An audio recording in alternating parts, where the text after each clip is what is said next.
Blog Talk Radio. Boa noite, meus amigos. Estamos aqui mais uma vez com um montão aí de novidades da semana, né? O Brasil é inesgotável. Cada semana a quantidade de bobagem que chega aí concorre com o mundo todo. Eu acabo de ver aqui esta pesquisa da Folha, saiu faz alguns dias, a votação do maior brasileiro de todos os tempos. A Folha perguntou isso a 200 intelectuais. Eu sei que esse negócio de intelectual, de cultura, é um problema. Quando se refere ao Brasil, né, quando eu ouço falar de cultura, eu saco do meu rolo de papel higiênico, né? Porque a gente já sabe o que vem por aí. Então, consultaram aqui 200 cidadãos, entre os quais o Ivan Junqueira, né, quem mais? José Sarney, Tom Zé, Hélio Bicudo, Isaac Karabchevski, Gofredo da Silva Teres, Zé Carlos Dias, Leonardo Boff, né, e outros do mesmo teor, Dona Zilda Harnes, né, para saber quem foi o maior brasileiro de todos os tempos. É curioso que houve aqui, nos Estados Unidos, uns 3 meses atrás, uma pesquisa semelhante, né? E o negócio ficou ali mais ou menos o Ronald Reagan ficou em primeiro lugar. Em segundo, estavam empatando ali George Washington e Abraham Lincoln, né? Mas não havia, vamos dizer, entre os vários nomes citados, não havia assim, muita diferença de tamanho, de envergadura ou de área de atuação. Quer dizer, todos os camaradas que foram citados como os grandes americanos eram indivíduos que tinham uma esfera de atuação que abrangia o país inteiro, quer dizer, cuja ação afetou o país inteiro, modificou, deu um novo rumo histórico, marcou efetivamente, né? Agora, no Brasil, o que esse pessoal escolheu é assim, um negócio tão, vamos dizer, subjetivo, tão grupal, né? Muitas vezes reflete assim, os interesses, conforme os interesses que aquele grupo tem, o sujeito acha que o sujeito que foi importante para aquele grupo é importante para o Brasil inteiro, como é importante para ele. Né? Como, por exemplo, vamos ver aqui, né? O Hélio Bicudo, né? O jurista Hélio Bicudo, ele cita como maior brasileiro de todos os tempos o ex-governador de São Paulo, Carlos Alberto Carvalho Pinto. Carvalho Pinto foi um bom governador, mas é uma figura de relevância apenas local. É verdade que ele foi ministro da Fazenda um tempo no governo João Goulart, mas ficou pouco tempo, não deu para fazer nada ali. A coisa já estava muito bagunçada e não conseguiu botar o mínimo de ordem que o país precisava, então. Mas, quer dizer, o Hélio Bicudo, ele deve dizer isso por boas recordações que ele tem do tempo do Carvalho Pinto. Então isso basta para dizer que é o maior brasileiro de todos os tempos. Ele não quis dizer assim, qual é a pessoa que o Hélio Bicudo mais admira, qual é a figura local que mais chamou a atenção ali. Não, tem que ser alguém que, naturalmente, é importante para o país inteiro. Quer dizer, se ele pergunta qual é o brasileiro mais importante de todos os tempos, você está respondendo, de certo modo, em nome do Brasil. Você tem que aprender a raciocinar em termos da dimensão nacional, né? E agora, parece que no Brasil isso tornou impossível. Isso é um sinal, vamos dizer, não só da fragmentação da cultura e da autoimagem do Brasil, mas um sinal de incultura fabulosa, porque todos esses 200 intelectuais, pelo menos, se o povo é vítima dessa fragmentação da cultura e perdeu a visão, vamos dizer, do Brasil como unidade histórica, né, temporal, cultural, pelo menos esses 200 eles tinham obrigação de ter, porque eles tiveram toda a chance de estudar e são consideradas até pessoas letradas. Mas entre os tipos que foram mencionados, né, como o maior brasileiro de todos os tempos, o que teve mais votos, naturalmente, foi o Getúlio Vargas. Talvez tenha sido, de fato, o brasileiro que mais marcou a história do Brasil. Né? Também teve alguns que votaram, vamos dizer, no José Bonifácio. Bom, José Bonifácio, de cara, é o fundador do país, é o sujeito que inventou o Brasil. E, sem dúvida, foi o maior estadista brasileiro. Por isso mesmo, só que é o contrário do que aqui os fundadores do país são honrados até hoje. E no Brasil, ao contrário, Zé Bonifácio, depois fundou o país, a primeira coisa que o país fez foi mandá-lo de volta para Portugal, exilá-lo em Portugal. Então isso aí já, de certa maneira, era uma profecia, um anúncio do que viria por aí, né? Mas o Getúlio Vargas teve um determinado número de votos, o Zé Bonifácio também teve alguns, Juscelino teve alguns, Machado de Assis teve muitos. Mas teve tanto voto em pessoa insignificante, não que sejam insignificantes em si mesmos, mas insignificantes dentro da escala de Brasil e de história do Brasil. É um país que já tem, não dizer, como existência independente, tem mais de 2 séculos. E na história total, 5 séculos e pouco. Então, a pessoa tem que conseguir pensar nessa escala. Agora, por exemplo, a dona Zilda Arnes votou no irmão dela, no Dom Paulo Evaristo. Eu digo, mas olha, o que o Paulo Evaristo fez? Ele nunca fez coisa nenhuma. O Paulo Evaristo só atrapalhou a vida dos outros, só falou besteira pra caramba. Tá certo? E é também uma figura local. Não marca a história do Brasil dessa maneira. Outros aqui, vamos ver. É incrível. 3 votaram no Lula. Bom, no Lula até admito, porque ninguém pode dizer que o Lula não mexeu com o país inteiro, né? Mas uns aqui põem o Paulo Freire. Eu digo, mas que o Paulo Freire é uma figura de um certo momento histórico, tá certo? E já completamente desmoralizado como educador, até pelos seus próprios colaboradores e discípulos, né? Quer dizer, era mais um manipulador do que um educador, né? Outros aqui colocam o Tiradentes. Eu digo, olha, Tiradentes historicamente foi insignificante, quer dizer, a Inconfidência Mineira não teve resultado algum, foi historicamente inócuo. Já no século XIX, o grande historiador Capistrano de Abreu já reclamava desse negócio, né? Dizia que isso aí era um símbolo inventado a posteriori, mas que a Inconfidência Mineira não teve realmente importância histórica. Ela se tornou um símbolo retroativo de movimentos posteriores. Quer dizer, a mesma coisa acontece com o Zumbi dos Palmares. Quer dizer, o Zumbi dos Palmares não teve importância histórica no momento, mas passados não sei quantos séculos, então surge um movimento, grande movimento se inspira retroativamente naquele símbolo. Mas note bem, ser um símbolo adotado retroativamente por um movimento não torna um personagem historicamente importante. Isso me parece uma coisa bastante óbvia. Mas teve gente aqui que votou no Tom Jobim. O Tom Jobim, para mim, é autor de música de elevador, né?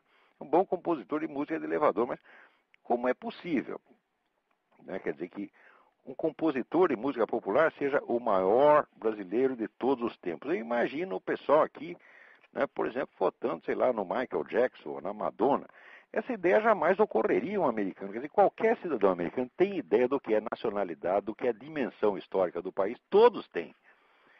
Mas todos sem exceção, só se for retardado mental. Se pergunta para qualquer americano na rua qual foi o maior americano de todos os tempos, ele sabe que a pergunta se refere a alguém, vamos dizer, cuja ação afetou a vida de todos, tá certo?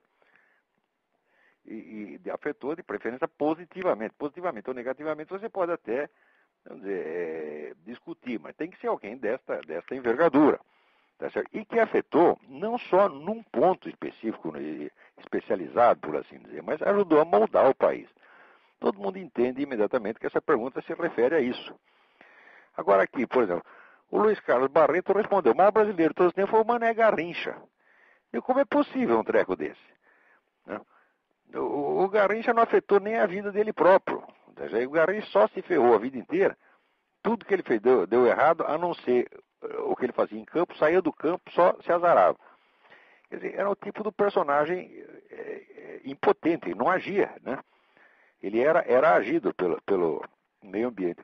Outro aqui, Gerry Dávila, brasilianista, cita o Ademar Ferreira da Silva, aquele que foi campeão olímpico de salto triplo. Ora, o Ademar Ferreira da Silva era compadre da minha família. Ele vivia lá em casa, eu vivia no colo dele, para mim era o meu ídolo, porque era um grande esportista, essa coisa toda.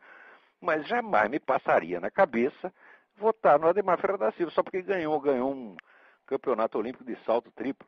Não tem sentido. Quer dizer, qual é o efeito de longo prazo dessa ação? É nada isso. Quer dizer, Nós temos aqui 200 intelectuais, entre aspas, que não têm ideia do que são as forças formadoras, forças históricas formadoras de um país. Não são capazes de raciocinar nesse nível. Eles pensam, confundem apenas a sua admiração pessoal com a escala, vamos dizer, a escala do país. É por isso que o país está nessa merda que está. Porque se você pega 200 palpiteiros, né? Então, de certo modo, são palpiteiros profissionais. Eu também sou um palpiteiro profissional. Tá certo? Eu estou no mesmo ofício deles. Eu sou um formador de opinião. Mas justamente porque eu sou um formador de opinião, eu tenho que pensar duas vezes antes de dizer qual é o maior brasileiro de todos os tempos e escolher qualquer sujeito que eu admiro. Eu podia até ter escolhido o próprio Adhemar, quer dizer, era um ídolo de infância. Né? Mas eu não tenho o direito de confundir, quer dizer, as minhas admirações de infância com aquilo que é de interesse do país inteiro. Né? Tem dois aqui que votaram no Zumbi dos Palmares. Um votou no Silvio Santos. O Zé Simão votou no Silvio Santos. Gozação, evidentemente, né? Mas o Clóvis Rossi já não votou em ninguém. Falou, ninguém. Quer dizer, não existe o grande brasileiro. Provavelmente o único grande brasileiro é ele mesmo. Então, né? Agora, o Oscar Niemeyer votou, adivinha em quem? É claro que no Luiz Carlos Prestes. O que fez o Luiz Carlos Prestes? O Luiz Carlos Prestes não fez absolutamente nada. Quer dizer, a ação dele foi absolutamente inócua. Já no tempo da coluna, a coluna apenas fugiu. Ela se notabilizou por conseguir escapar do exército, fugir, né, por todo o território nacional e, no fim das contas, não fazer coisa nenhuma. E depois fez um monte de besteira. Quer dizer, você não pode dizer que ele foi uma força formadora do país. Eu vou dizer, bom, até certo ponto foi, porque o Partido Comunista teve uma influência muito grande, mas dizer que isto foi benéfico para o país? Olha, em primeiro lugar, na União Soviética ninguém jamais levou a sério nem o Partido Comunista Brasileiro inteiro, quanto mais o Luiz Carlos Prestes. Eles consideravam esses comunistas brasileiros uns palhaços, tá certo? Porque eram pessoas incapazes de fazer qualquer coisa. E, de fato, a grande influência do comunismo na vida nacional se deve a decurso de prazo, o tempo, e simplesmente a ausência de forças conservadoras organizadas. Mas, quer dizer, não é de hoje que não tem isso. A única tentativa de moldar, por exemplo, um partido conservador foi a antiga UDN. Isso aqui nunca passou, vamos dizer, de uma organização de elite, que tinha elementos de algum valor, mas que, de fato, só conseguia se comunicar com o povo, e mesmo assim precariamente, através de um porta-voz, que era o Carlos Lacerda. Os outros todos só falavam para si mesmos. Né? Então, num país onde não existe direita, e hoje em dia existe menos do que nunca, é muito fácil a esquerda tomar conta. Bom, agora, mudando aqui de assunto, tem aqui um cidadão que me manda uma carta, Miguel Catalão. Olá, esse último texto do Papa está demais, meus parabéns. O Reinaldo Azevedo é muito inteligente, mas ficou claro com o esforço para salvar o Papa. Não há nada a fazer quando a mente não está livre para pensar. Como já escrevi para ele, até a minha empregada sabe que o Papa é eleito pelos homens. Logo é um político. Não resta dúvida que o Papa é um cargo político também. Desde Abraão, passando por Moisés, Davi, etc., sempre foi Deus quem escolheu sem olhar a idade, estatura, condição social, etc, etc. A hora que eu frequento as igrejas mais miseráveis, onde Deus mais fala pelo Espírito Santo, e nunca ouvi lá nenhuma referência aos males do capitalismo. Mas é óbvio, se você começa a falar dos males do capitalismo, tá certo? Isso aí já vale para o exorcismo dos anjos. Você manda os anjos tudo embora. Tá certo? Porque esse negócio de falar mal do capitalismo, tá certo? É coisa de gente de mentalidade doente.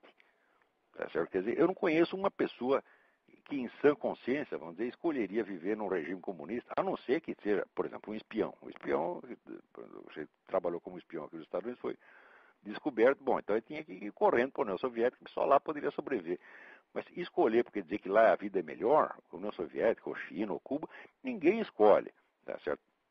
Então esse pessoal, tudo tá com hipocrisia e, sobretudo, são meninos mimados, né? E conversa de menino mimado, Deus é que não vai ouvir, tá certo?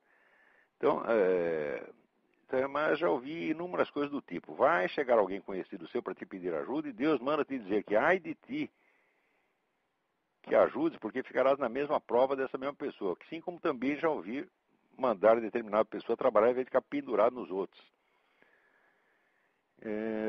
Então, Olavo, o melhor dos mundos, aquele onde reside, a verdade é estar na dispensação de Deus e ouvir e aceitar o que Ele quer para as nossas vidas. A propriedade não é privada nem pública, é de Deus. Oh, finalmente alguém entendeu isso. Isso é a coisa mais óbvia do mundo, que no Brasil só se conversa essa coisa do público e do privado, né? Quer dizer, eles não entendem nem mesmo, quer dizer, que a noção da propriedade, ela é relativa em si mesma. Quer dizer, a propriedade de um, ela é definida pelos limites que os outros têm. Quer dizer, a propriedade não é a propriedade no sentido econômico, no sentido jurídico, não é propriedade como no sentido lógico. Por exemplo, o homem tem a propriedade de aprender gramática. É uma propriedade que, vamos dizer, não tá, é algo que não faz parte da sua essência, mas que decorre dela, né? A propriedade no sentido jurídico não é propriedade no sentido lógico. Quer dizer, é uma coisa acidental, que é acrescentada de fora, e que é definida negativamente, tá certo? Então, é óbvio que em si mesma a propriedade não pode ser privada nem pública. E evidentemente é de Deus, claro. Muito bem.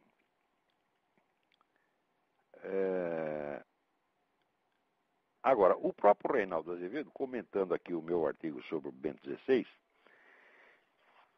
ele lembra que Olavo sabe que concordamos sobre a inutilidade de ser manso com as esquerdas. Quanto ao mais, observo que me limitei a contestar que a referência do Papa a Marx se trata de um elogio. Aí o Reinaldo tem toda a razão. Não há elogio nenhum a Karl Marx ali naquelas coisas que o Papa falou. O que há é um ataque aos capitalistas, né, conforme eu expliquei no meu artigo, né? Agora, discordo de que haja uma conexão entre isso que chama de anticapitalismo católico e a teologia da libertação. Então você tem razão. Muito antes de haver a teologia da libertação, já havia uma tendência anticapitalista dentro da igreja. Desde o século XIX isso é notório. Tá certo? Parte, especialmente porque eles se apegavam muito, vamos dizer, à doutrina de São Tomás de Aquino, a ideia do preço justo, etc. Se bem que o próprio São Tomás de Aquino, como ele diz o que é o preço justo, mas ele não diz como se encontra o preço justo. E daí os escolásticos portugueses, que eram absolutamente notáveis, logo depois fizeram esta observação de que, não havendo um critério objetivo de fixação do preço justo, a única maneira é deixar por conta do mercado. Tá certo? E de fato tem sido assim desde que o mundo é mundo. E eles disseram isso 2 séculos antes de Adam Smith.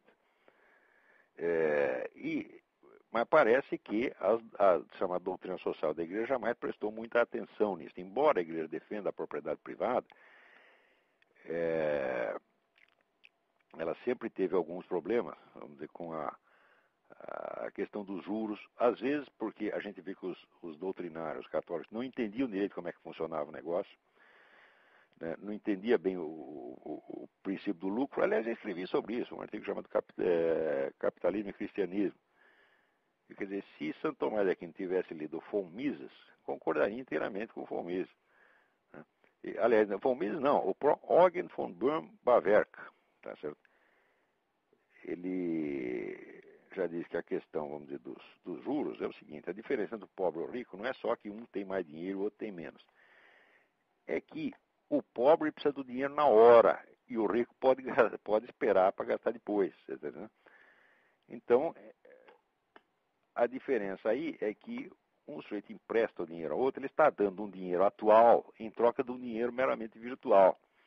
Tá certo? E no tempo decorrido, vai ter uma passagem, vamos dizer, como diz, da potência ao ato. Tá certo? Então, é justo que o sujeito seja remunerado por isso. Não tem nada de errado nisso, não. Mas a pessoa da igreja ainda tinha reservas quanto a este ponto. Mas o Reinaldo tem razão. Quer dizer, não há uma... A teologia da libertação é um filhote, vamos dizer, exagerado e monstruoso deste anticapitalismo que já havia na Igreja Católica desde o século XIX. Porque a igreja tinha um lado anticapitalista, mas muito mais anticomunista. E esse pessoal que pega esta brecha e explora, né, essa pequena semente anticapitalista que tinha na doutrina da igreja, eles pegam e exageram isso até virar tudo do avesso e transformar numa apologia do comunismo. Digo, muito bem.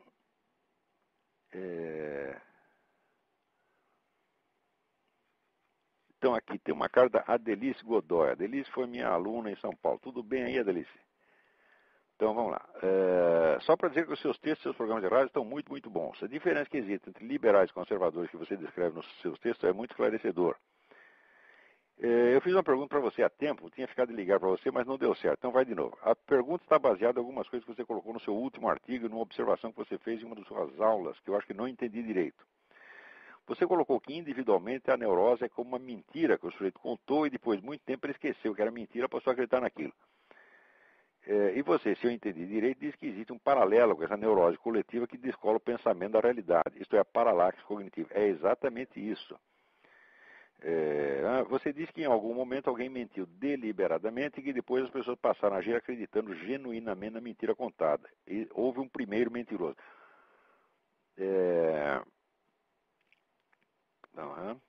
A pergunta é, pode o ser humano ser moldado tanto pela situação vigente que ele esqueça o aviso do bem e do mal? A gente não tem intrinsecamente o sentido claro do bem e do mal dentro de nós mesmos? Bom, Adelice, aí é o seguinte, uma coisa é você ter o instinto do bem e do mal, esse instinto todo ser humano tem, a não ser que seja um sociopata completo. E geralmente tem, quer dizer, nós temos a aptidão para discernir o bem e do mal, mas essa aptidão é como a aptidão que nós temos para andar. Se aprender a andar, todos nós temos uma capacidade, mas se ninguém te ensinar a andar, você vai ficar andando de quatro. O que acontece, vamos dizer, com os tais meninos lobos, né? Se um menino é adotado por uma alcateia de lobos, ele sobrevive. Por quê? Porque o leite da loba serve para ele. E a loba, de fato, alimenta a criança. Mas ele fica andando de quatro o resto da vida. Quer dizer que a capacidade para fazer uma coisa, ela não aparece, ela não se manifesta sozinha. Então, essa capacidade para discernir o bem e o mal, nós de fato a temos. Mas ela pode ser atrofiada se não for, vamos dizer, treinada no devido tempo. E, em segundo lugar, essa questão que eu estou falando da mentira esquecida, que a definição, aliás, não é minha, é do meu falecido amigo e mestre, o Juan Alfredo César Müller, que dizia, a neurose é uma mentira esquecida na qual você ainda acredita.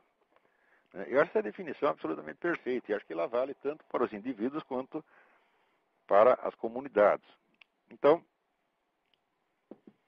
o que a Adelice pergunta é se esse senso inato que nós temos do bem e do mal não seria uma espécie de vacina contra esta mentira esquecida. Fala, não é não, Adelice.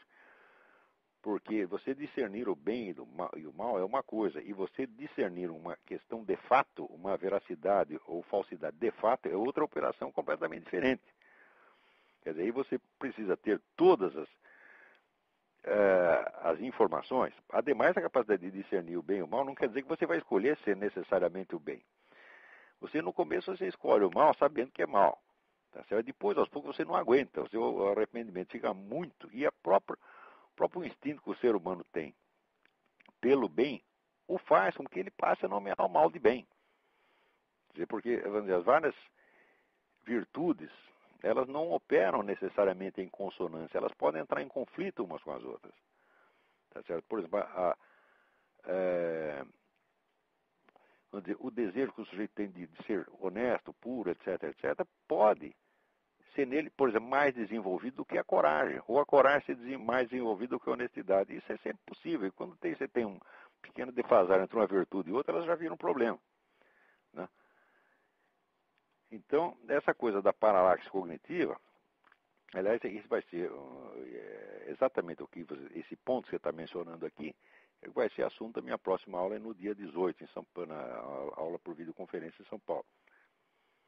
Quer dizer, como é que a partir, vamos dizer, do século XVI, cada filósofo, cientista, etc., ficava tão entusiasmado com alguma novidade que ele tinha descoberto, que às vezes não percebia que aquilo estava entrando em contradição total, né, com tudo que ele mesmo fazia e acreditava na vida. Né? Por exemplo, o fato de que nessa época todo mundo tentasse matematizar a imagem da natureza, quer dizer, reduzir todos os fenômenos naturais a equações matemáticas, né, contrasta com o fato de que justamente nesta mesma época eles começaram a separar a geometria de astronomia, porque antigamente se entendia onde a geometria como o estudo do espaço real. A partir daí começa a ser meramente um espaço formal, um espaço ideal. Né? Quer dizer, mas se você está separando a geometria da realidade, como é que no mesmo instante você está buscando, vamos dizer, com fórmulas geométricas ou matemáticas, a raiz e o fundamento da realidade? É pior ainda. Nessa época tem uma grande influência platônico-pitagórica. Então eles acreditavam que Deus escreve o livro da natureza em números, como dizia Galileu. Só que a maneira como eles entendiam o número nessa época já era muito diferente e muito estragada em relação ao pitagorismo originário. O pitagorismo se referia aos números como formas, quer dizer, a forma da unidade, a forma da dualidade, a forma da trindade ou ternariedade, etc, etc. Quer dizer, cada um desses números era uma estrutura lógica interna, não era só um número quantitativo, quer dizer, era um número como arquétipo formador, quer dizer, o número como expressão, como fórmula das próprias essências dos seres. Né? E eles não entendiam o número assim, entendiam apenas o número como o número de ordem quantitativa, quer dizer, o número como unidade de medida. Ou seja, no momento mesmo que eles já não estavam entendendo o pitagorismo, eles resolveram pitagorizar tudo. E quando a gente vê essas coisas acontecendo por volta da Renascença, a gente começa a entender a raiz de toda a maluquice que viria alguns séculos depois, onde as pessoas já não têm mais condição de discernir a verdade do erro. Tá certo? Quer dizer, essas ideologias de massa que estupidificam então nações inteiras jamais teriam sido possíveis se neste período de formação do mundo moderno tivesse havido um pouquinho mais de critério, um pouquinho menos de entusiasmo pelas descobertas novas e um pouquinho mais de critério ao discuti-las. Mas acontece que todas essas descobertas, tão logo elas aparecem, elas viram dogmas. Por exemplo, depois, as pessoas têm hoje dificuldade de entender o que representava, por exemplo, a autoridade de Newton no século XVIII. Newton tinha uma autoridade mais indiscutida do que a da Bíblia. O pessoal achava que ele tinha descoberto todo o segredo do universo. Metade dos intelectuais pensava assim. A outra metade podia não gostar muito. Newton sempre teve alguns críticos. Mas eles nunca foram ouvidos. A maioria mesmo achava que aquilo era um dogma e que nunca mais surgiria dificuldade quanto àqueles pontos. Quando veio no século XX a nova física, bom, daí bagunçou tudo. Mas quem poderia... O único sujeito no século XVIII que desconfiava que podia surgir algum problema dentro da física era Leibniz. O resto não achava que Newton tinha resolvido tudo. Né? Tem até o verso do Pope, o poeta inglês, que antes era tudo trevas, e daí Deus disse, faça-se Newton, e daí tudo virou luz. Né? Quer dizer, Newton virou o próprio portador da luz, de certo modo era portador da luz.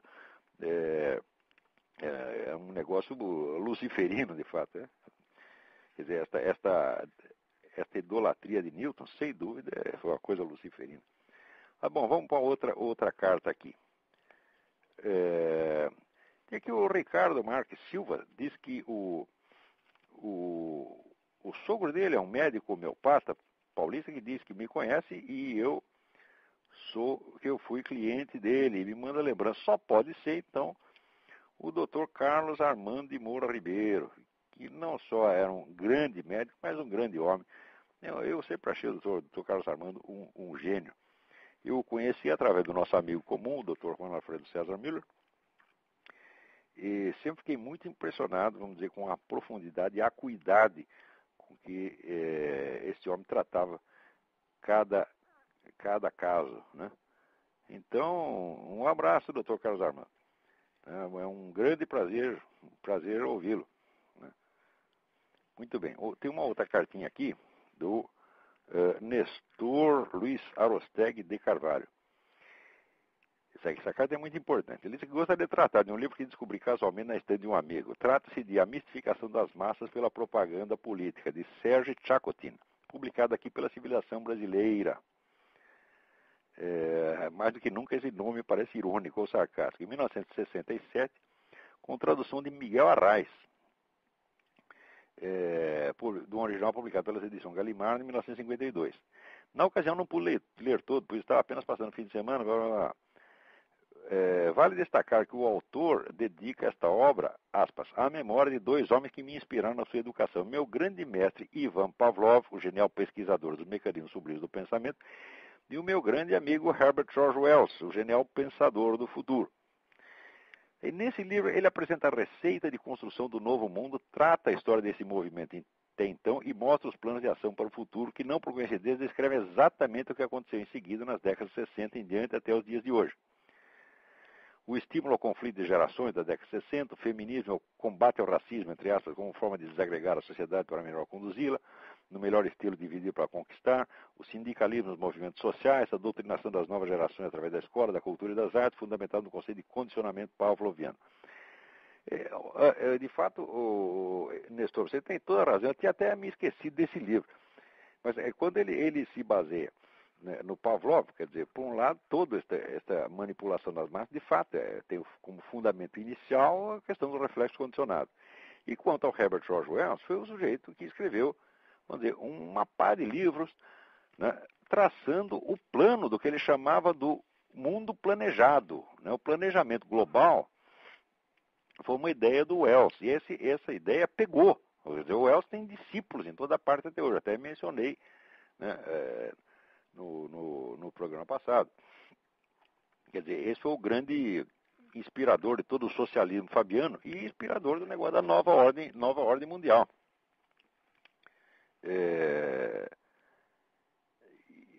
Basta você ler os livros do Wells, quer dizer, não são livros de previsão, é um planejamento. Quer dizer, é o que ele chama, vamos dizer, da a revolução aberta. Né? E isso está sendo posto em prática diante dos nossos olhos. E ainda tem gente que diz que isso é teoria da conspiração. Como conspiração? Está aqui o plano, está sendo executado publicamente, na cara de todo mundo. Né? Quer dizer, isso não é uma conspiração. Conspiração você tem que esconder. Agora, quando você conta com a idiotice alheia, você não precisa esconder nada. Você faz as coisas, vamos dizer, que o idiota considera improváveis, então o idiota não acredita que estão sendo feitas. É assim mesmo. Muito bem.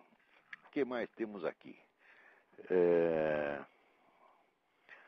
Aqui, Vitor Meirelles. Ao navegar pelo site Digestivo Cultural, encontrei uma matéria sobre um jornalista que disse ter trocado umas ideias contigo no show do Los Hermanos atrás. Quem escreveu essa matéria foi o Paulo Pousonoff. Né? É uma matéria assim, uma gozação, evidentemente ele jamais me encontrou nem lá, nem em parte alguma. Eu nunca vi a cara do Paulo Pousonoff. Uma vez eu dei uma entrevista para ele por internet. Ele passou as perguntas e eu respondi. E como eu fui amável com ele, é que ele ficou com raiva de mim. Né? E daí tem essa coisa de escrever lá que eu sou um roqueiro, né? Que eu sou roqueiro, metaleiro, etc, etc. É claro que é gozação. Eu nunca estive lá e ele nunca me viu em parte alguma. Vamos lá. Aqui me escreve de Ramiro Marques. Prezado Dr. Olavo de Carvalho, seus escritos são uma inspiração e fonte de conhecimento. Continue. Sou seu leitor todos os dias. Sou estudioso da política e da ética de Aristóteles há muitos anos. Tenho escrito livros sobre o assunto. Uma parte dos meus textos sobre a ética de Aristóteles está no meu website. O website é www.exses.pt/Ramiro/index.htm. Vale a pena dar uma olhada. Esses trabalhos deles são realmente muito bons. Eu agradeço muito a sua carta e a indicação, sobretudo a indicação do seu site, Ramiro. Quanto a esse negócio de continue, pode deixar que eu mal estou começando. Muito bem. Vamos lá.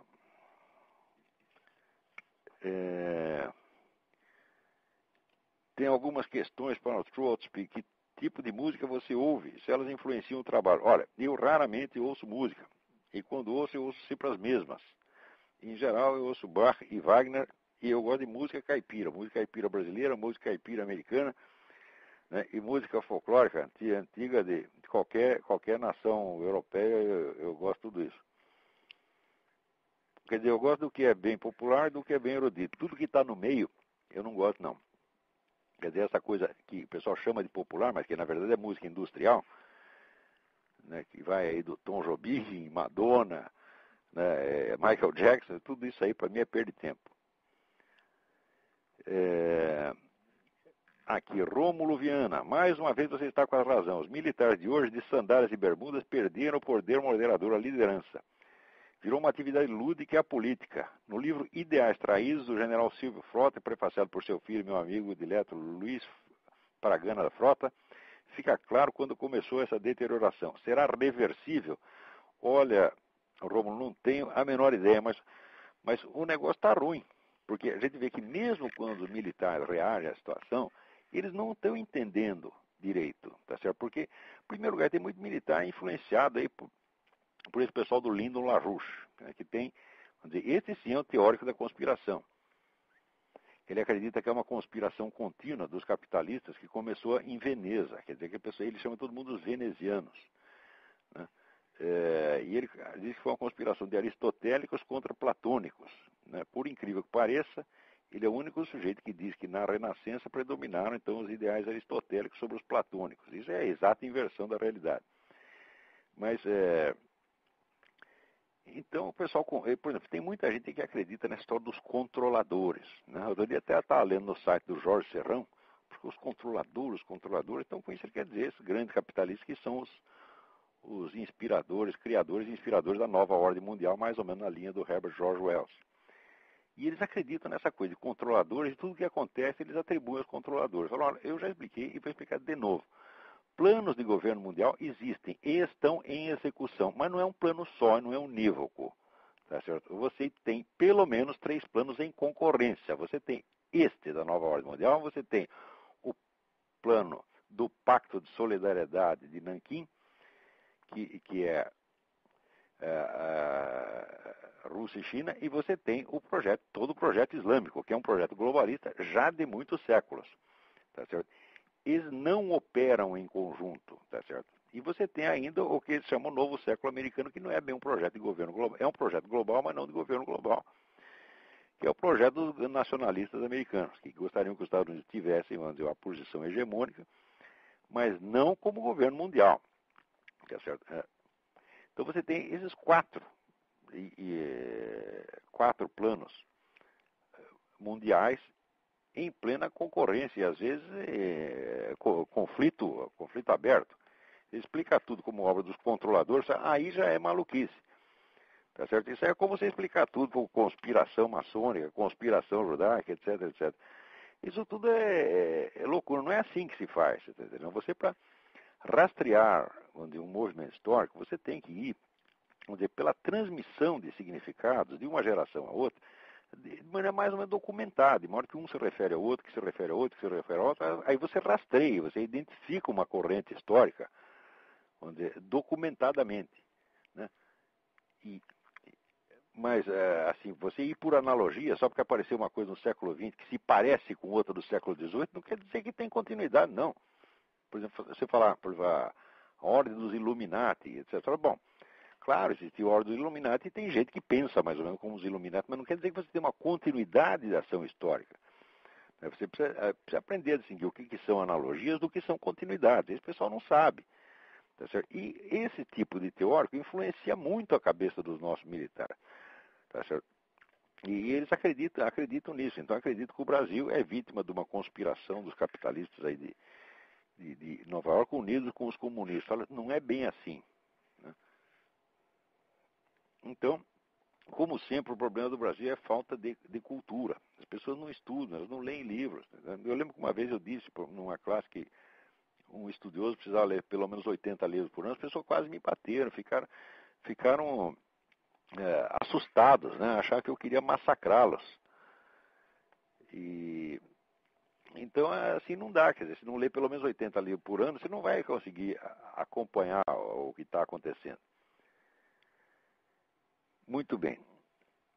Agora, uma coisa que aconteceu esta semana, antes de passar para outra carta, né? Vejam que coisa.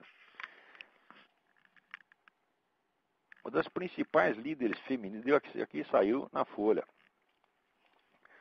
uma das principais líderes feministas do alto escalão da rede de organizações feministas que está por trás da promoção do aborto no Brasil, acaba de escrever uma carta aberta ao ministro da Saúde para que ele reconsidere a sua insistência em promover um plebiscito para legalizar o aborto no Brasil. Por que ela está fazendo isso? É simples. O ministro foi falar de negócio de aborto em Fortaleza, foi vaiado, o pessoal vaiou. Tá certo? Saiu uma pesquisa da Datafolha mostrando que o brasileiro é maciçamente contra o aborto, contra a eutanásia, contra essa porcariada feminista, abortista, sua loucura gay, essa lei da mordaça gay. Ninguém quer isso, pô. O pessoal pode até aceitar a ideia de casamento gay, tá? Aceita com restrições, tá entendendo? Mas a lei da mordaça gay ninguém quer, muito menos que abortismo e eutanásia, etc. O povo brasileiro é maciçamente conservador. Como saiu esta pesquisa na Folha, imediatamente aquele pessoal que estava tão entusiasmado de fazer um plebiscito, já voltou atrás, não quer mais fazer plebiscito. E agora, o engraçado é o ministro da Saúde, né? Quer dizer, o sujeito que se chama Temporão. Então, esse seu Temporão diz que o brasileiro é contra o aborto porque é um povo muito mal informado, um povo, né, inculto, não sabe o que está falando. O povo é muito inteligente quando vota no Lula, tá certo? Mas quando não quer mais o aborto, aí imediatamente ficou todo mundo burro. Mas é assim, eles só querem plebiscito quando der para aprovar o que eles querem.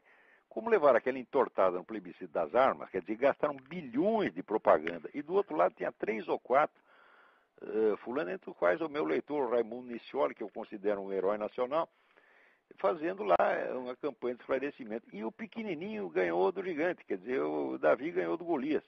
Né? Então houve, acho, 70 e tanto por cento de rejeição ao negócio. E também, aí o Benê Barbosa, também o professor Benê Barbosa, o Raimundo e o Benê Barbosa fizeram aquela luta heróica contra a campanha do desarmamento civil e ganharam, né? E agora também esse pessoal do governo está descobrindo que o brasileiro é contra o aborto, contra a eutanásia, contra tudo que este pessoal moderninho gosta, tá, né? Contra todo o programa da nova ordem mundial, a qual é representada no Brasil pelo PT e pelo PSDB. E se faltar muito, pelo PFL também. Né? No Brasil é o país mais puxa-saco da ONU que tem no universo. Tudo que a ONU manda fazer, a gente faz direitinho. Né? Agora, esse pessoal, vamos dizer, eles não têm mesmo vergonha na cara. Quer dizer, eles querem o plebiscito, mas quando eles dizem que vão perder o plebiscito, eles não querem mais. Né? Mas que sacanagem, como é que pode ser? Ai, meu Deus do céu. Diz que aquela senhora Michele, que tinha aquele puteiro lá em Brasília, né, agora, diz que ela abriu um puteiro em Londres. E o puteiro também chama Brasília. Né? E diz que tinha uma mocinha lá, chamada tal de Sabrina, que chegou a atender 27 clientes por dia. Diz que estavam ganhando, sei lá, diz que milhões. Né? Acho que era 200 mil libras por ano, uma nota preta. Né? A polícia foi lá e fechou o negócio. Mas olha, se você pegar todos os espermatozoides que foram gastos no puteiro Brasília, em Londres, não dá para fabricar o número de filhos da puta que tem na política brasileira. Gente que é assim, quero plebiscito, plebiscito, plebiscito. Daqui a pouco faz uma pesquisa e vamos perder o plebiscito, não quero mais. Quer dizer, gente que não aceita a regra do jogo, gente que só quer estar por cima sempre. A democracia é o seguinte, consiste em você, às vezes, estar por cima, às vezes, estar por baixo. Quer dizer, um partido sobe, governa, depois perde a eleição, vem o outro e faz o contrário do que ele fez, corrige os erros dele, e depois o outro partido corrige os erros do outro, e assim por diante. Isso é que é a democracia. Quer dizer, a democracia é a rotatividade do poder, mas rotatividade, ele só quer rotatividade no motel, você está entendendo? A rotatividade é lá no puteiro Brasília, em Londres. É só esse tipo de rotatividade que eles querem. Oh, meu Deus do céu. Agora, eles não gostam que falem mal deles, não. Quer dizer, é que nem esse pessoal gay. Quer dizer, o gay agora, eles querem ser, vamos dizer, a única conduta humana que é proibido criticar vai ser a homossexualidade. Quer dizer, é incrível. Né? Vai virar uma conduta privilegiada. Você pode falar mal de tudo, você pode falar mal da religião, você pode falar mal da polícia, você pode falar mal do casamento, você pode falar mal da sua mãe, da mãe do outro, mas falou do homossexualismo, você vai pra cana. Essa lei é tão absurda, que ela não deveria nem ser cogitada. Nem ser cogitada. Uma pessoa, nenhum grupo humano tem o direito de querer uma lei que proíba falar mal dele. Porque senão eu vou fazer uma lei, vou começar a fazer uma campanha, fazendo uma lei que é proibido falar mal do Olavo, porra. E cada um de nós, né, se junta, a gente junta meia dúzia, faz um grupo de interesse, queremos uma lei que proíbe falar mal de nós. Agora, esse negócio politicamente correto já chega a um absurdo, porque aqui tem um tal de tal de Imos, que é um sujeito que faz um programa no rádio, é um humorista, né? Ele chamou as mulheres do time, um time de mulheres negras, chamou o time nappy-headed. Nappy-headed quer dizer que tem o cabelo feio, né? Foi considerado racista. Quer dizer, o sujeito agora não pode dizer, mas o que é isto, meu Deus do céu? Quer dizer, então se fizer o nosso samba, negra de cabelo duro, e é bacana. Você não pode mais falar isso. Quer dizer, então assim, você pega o grupo se faz de vítima e não admite que olhe feio para ele, que faça uma piadinha, que diga uma palavra que ele não gosta e já quer botar todo mundo na cadeia. Quer dizer, isso é auto-vitimização, isso é chantagem emocional da mais barata, tá entendendo? Quer dizer, isso é que devia ser um crime, quer dizer, a tentativa de manipular a opinião pública se fazendo de vítima. Agora, se tem um pessoal que não é vítima de jeito nenhum, é gay, tá certo? Porque se você estudar ao longo dos tempos, tá certo? Você vai ver que longe do gay ser um grupo minoritário oprimido, não, o gay sempre esteve muito bem distribuído entre opressores e oprimidos. Aqui acabou de sair um livro do sociólogo Stephen Murray. Não acabou de sair agora, não, saiu uma reedição, mas é um livro de 1997, Islamic Homosexualities. E ele diz o seguinte, ele diz que, em geral, no mundo islâmico, se considera que a homossexualidade não é uma orientação sexual. A homossexualidade é uma experiência temporária, é uma coisa que acontece sobretudo na adolescência. E que depois passa e o sujeito se consolida como heterossexual. Então, por isso mesmo, ali não existe um preconceito nem contra o homem mais velho que transa com o mais jovem, tá certo? E nem contra o mais jovem. Mas se existe um preconceito, existe um julgamento negativo do sujeito que continua dando depois que cresceu, né? Eu não sei se isso pode ser generalizado para o mundo islâmico inteiro, mas é mais ou menos uma coisa que vem da cultura greco-romana, que teria, segundo esse Stephen Murray, teria se conservado mais ou menos no mundo, em vários países islâmicos, tá certo? Então, eu acho que isso aí tem um fundo de verdade. Eu sempre achei que esse negócio de homossexualidade é coisa de moleque, tá entendendo? Também eu tinha lido alguma coisa sobre os índios do Xingu, diz que havia muita homossexualidade entre os adolescentes. E que depois, quando eles faziam o rito de passagem para a maturidade, eles esqueciam aquele negócio completamente. Quer dizer, esse negócio de dizer que não existe ex-viado, não, parece que todos os índios do Alto Xingu, adultos, eram todos ex-viados. Um pouco de viadagem infantil, né? Todo mundo tinha, né? Aí pode dizer que nem o Dorival Caymmi dizia assim, os meninos estão lá brincando de cu.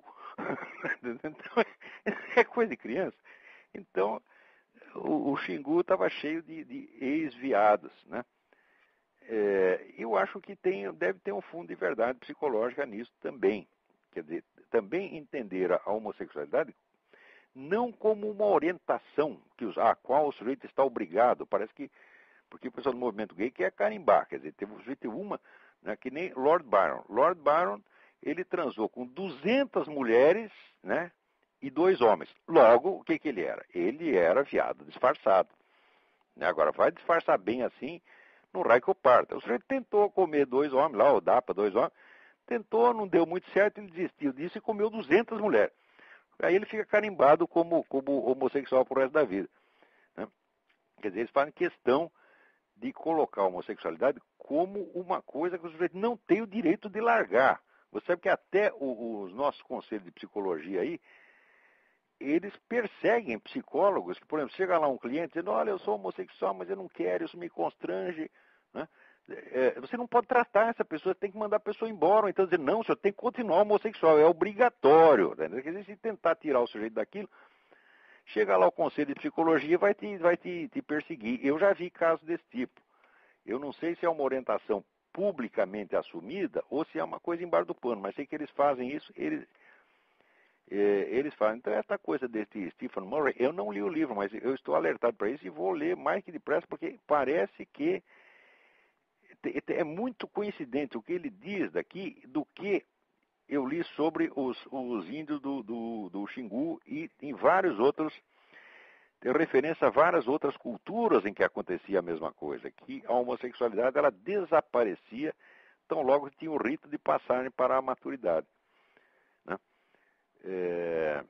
Não é que ninguém fosse contra, que simplesmente era vamos dizer, uma experiência, uma etapa da vida, o sujeito passava para outra. Né? E foi que nem o negócio do japonês, quem colocou, colocou, quem não colocou, não coloca mais.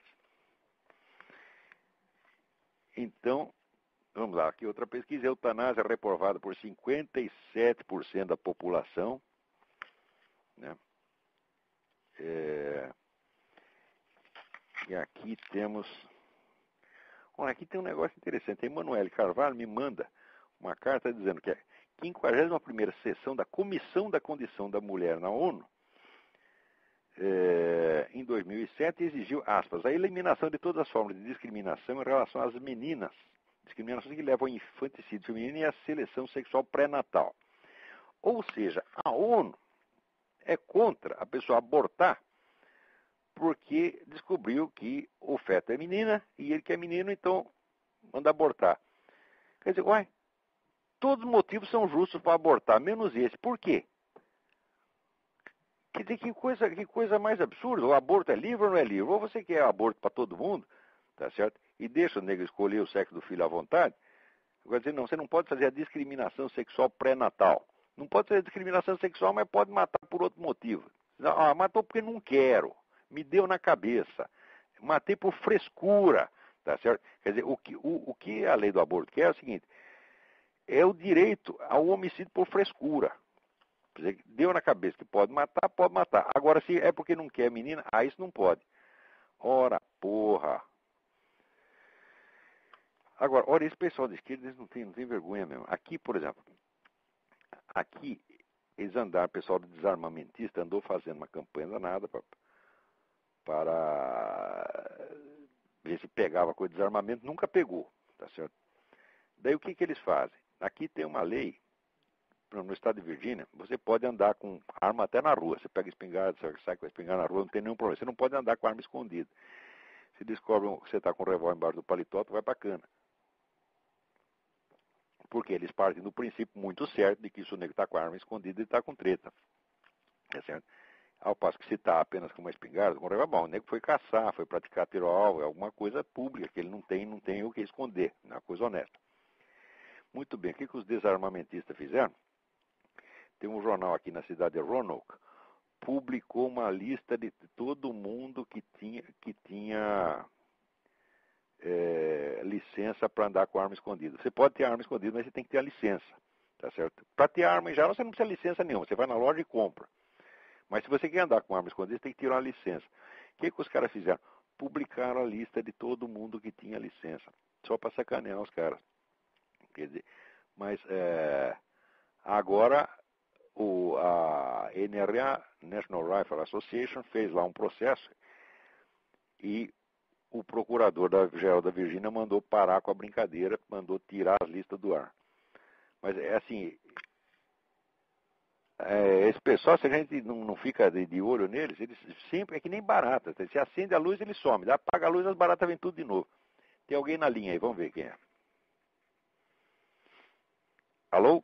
Alô, boa noite. Boa noite. Olá, aqui é Marcos de Porto Alegre falando. Oi, tudo bem? Tudo bem, eu sou o dono da comunidade lá do Jardim das Aflições, no Orkut. Ah, muito obrigado. Ah, não, é um prazer. Não, é o seguinte, é mais uma reflexão, a minha questão que eu quero levantar. É sobre no seu livro Imbecil Coletivo, quando o senhor fala lá no último artigo, que o senhor define o imbecil coletivo, e aí fala o seguinte, aqui até vou ler aqui, tô com o livro aqui, só um minutinho. O senhor diz, não, vou dizer assim, que o senhor fala que a única capacidade, capacidade de ação frente a esse vazio, essa coisa obtusa não, desculpa, estranho, que é o imbecil coletivo, esse nada, a única capacidade do cético de agir é a raiva, é o ódio, é a explosão, a ação pura e simples da violência, né? E eu estava conversando esses dias com uma psicanalista, esse tempo, relacionando a ideia de raiva com sentimentos do dia a dia, enfim, e nos deu uma luz, assim, no sentido de que a raiva, ela é a única ação possível frente ao nada, ao vazio, ao falta de sentido das coisas. Isso confere com De certa maneira, sim, mas a gente vê o seguinte, que existe um bocado de raiva induzida. Por exemplo, todos esses grupos ativistas, eles têm toda uma técnica de enraivecer o outro e não permitir a expressão da raiva. Uhum, sim. Quer dizer, é uma coisa que aprenderam, eu acho que gravando briga de marido e mulher, porque mulher sabe fazer isso mais que ninguém, né? Quer dizer, que provoca, o cara fica bravo e diz, você está cheio de ódio. Então ele te induz ao ódio, te induz à raiva e não deixa você expressar. Quer dizer, daí você vai ficar com mais raiva ainda. Tá certo? Então por isso que eu já sou favorável a expressar logo de cara. Já mando o nego tomar no cu na primeira, para você não ficar com aquela coisa engasgada. Né? Eu tenho por norma o seguinte, se alguém te ofende ou te persegue, você faz o seguinte, ou você devolve na mesma hora e na mesma medida, ou mais ainda, triplicado, quadruplicado, ou então você perdoa 100%. Agora, o que não pode é ficar guardando aquele negócio no coração, pô. Ah, claro. Então, eu não sou contra a raiva, não. A raiva é uma coisa inteiramente normal. Você leia o soneto do Cruz e Souza, Ódio Sagrado, é um clássico da nossa língua. Né? Quer dizer, que tem coisa que você não pode ser morno, você tem já que soltar os cachorros logo de cara, pô. É que parece Agora, se o pessoal faz uma campanha contra o ódio, não pode odiar mais, quer dizer, você acha que essas pessoas todas, feministas, esses gay radical, essa coisa, você acha que a pessoa vive com o coração cheio de amor e os raivosos somos nós? Ah, que brincadeira é esta? Esse pessoal ao contrário, às vezes rosnando. Né? Não, é que a ideia... desculpa. Diga. Não, é que a ideia que eu tenho, assim, que eu compreendi da ideia da raiva, falando dentro do ciclo da psicanálise, essas coisas assim, é que ela, vou dizer assim, para a raiva de certa forma aparecer, ela tem que estar esvaziado o sentido daquilo que tu tá colocando em pauta. Porque no momento que tu não encontra uma saída, depende daquela história. No momento que você não encontra eu perdi a palavra. Você pode repetir a frase? Não, é que se o que tu coloca de ideia não tem sentido, eu vou dizer assim, se tu não tem uma saída de forma a expressar qualquer sentimento que seja, isso acumula e estoura. Então, claro. Existe uma relação básica, acredito, entre o sentido de tudo que se diz, enfim, do que se sente e da falta dele com a raiva, no caso. Claro, agora tem outro aspecto. Você vê que desde os tempos dos gregos, o pessoal já sabia do poder curativo da palavra. Aquilo que você não consegue verbalizar, aí fica, vamos dizer, se agitando dentro de você, você não sabe o que é aquilo. Você dá o nome errado para o sentimento. Isso aí é uma sintomatologia brasileira geral. As pessoas elas têm um problema, se queixam de outro. Quer dizer, a expressão não combina com a experiência da realidade. Quer dizer, a língua está muito estereotipada. Você só pode repetir aquelas mesmas fórmulas que saem no jornal e isso está ficando cada vez pior. Então você não tem os nomes apropriados para dar as coisas. Como não há mais escritores para revigorar a língua, tá certo? Os bons escritores que tem 3 leitores, né? Por exemplo, o grande poeta nordestino Alberto da Cunha Mello. Quem leu Alberto da Cunha Mello? Eu, Bruno Tolentino, e a mulher dele e a mãe dele. E pronto, acabou. Tá certo? É um tesouro, é uma joia, mas ninguém leu. Então, o Ângelo Monteiro, né? O Ângelo Monteiro escreveu as coisas maravilhosas, ninguém lê também. Então, os bons escritores ficaram isolados, né? E aí está cheio em volta de Luiz Fernando Veríssimo, né? Leonardo Boff, dizendo besteira pra caralho. Então, a língua perdeu a expressividade. Quando perde a expressividade, as pessoas não conseguem mais expressar a sua experiência real. Então, elas falam de outras coisas, falam de estereótipos. Naturalmente, os sentimentos não verbalizados, vamos dizer, eles entram num processo como num forno, né? Sim. E no fim acaba em explosões de violência. De repente o nego torce o pescoço da mulher. Não quer dizer que ela não mereça. Algumas até merecem. Não precisa fazer uma coisa dessa, pô. Mas, então é isso mesmo. Obrigado pela atenção. A minha não merece, não, que ela é muito boazinha. Não, eu não tenho nada com eu é que mereço. Mas alguma experiência que eu tenho, algumas realmente merecem uma torcidinha, pelo menos no braço. Isso aí tem um manual islâmico, né? Como é que você deve bater na sua mulher. Tem um sujeito aí passou não, muito obrigado. Prefiro ficar cristão mesmo. Tá bom assim. Exatamente. Tá certo, Olavo? Então tá, obrigado pelo seu eu agradeço e parabéns pelo trabalho, tá muito bom. Obrigado, e obrigado. Em Cristo pro senhor aí. Um abração. Abraço, tchau. Alguém aqui tinha me mandado uma carta, eu não estou achando a carta e não vou poder dar o nome do sujeito. É um pouco sobre Cuba, sobre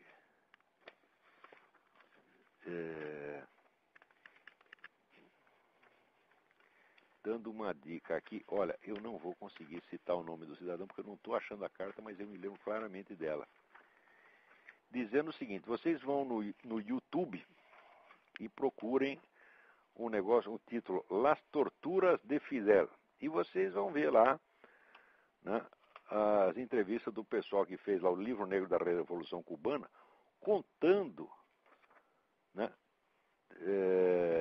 todo o horror, a tortura incessante de prisioneiros que é em Cuba. Não é essa tortura de brincadeira que nem os caras fazem em Abu Ghraib, não é esse negócio de botar calcinha na cabeça do fulano, não. Peidar na cara dele, não é isso, não. É tortura de... tá aqui, tá aqui. Rafael Guimarães. Rafael, muito obrigado pela dica, isso é muito importante, isso tem que ser divulgado para todo mundo. Procurem no YouTube, o título é Las Torturas de Fidel. São vários e-mails, né? E também, bom, tem vários ali, todos eles, incluindo entrevistas com o cidadão que está montando este livro negro da Revolução Cubana. E,